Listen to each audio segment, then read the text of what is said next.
We had a tough time paying our bills. We had a teeny one-bedroom apartment and this old junky car. We only had one couch, one piece of furniture right after we got married. Like many newlyweds, Scott and Brandy Spires started out with very little. Brandy had just graduated from college and was working at a tutoring company. Scott was finishing his degree and working part-time. It was a very emotional time. Brandy and I really had to seek the Lord about how we were supposed to get out of this financial situation, which is very tough.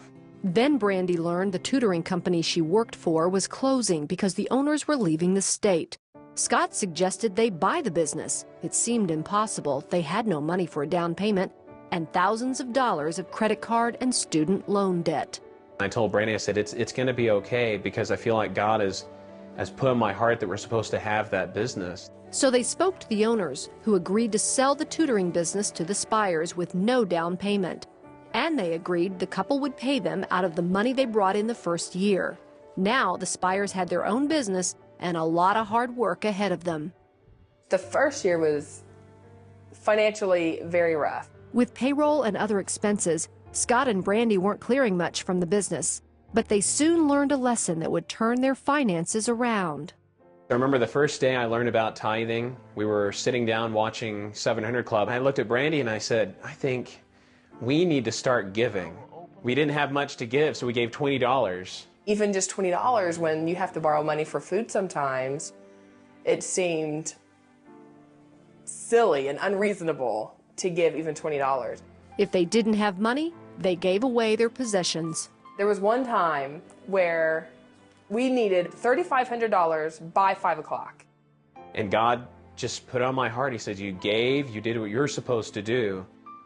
Everything is going to be okay. The day the money was due, the bank called Scott. And so the bank said, what are you going to do? And I said, I will bring in a check before you close.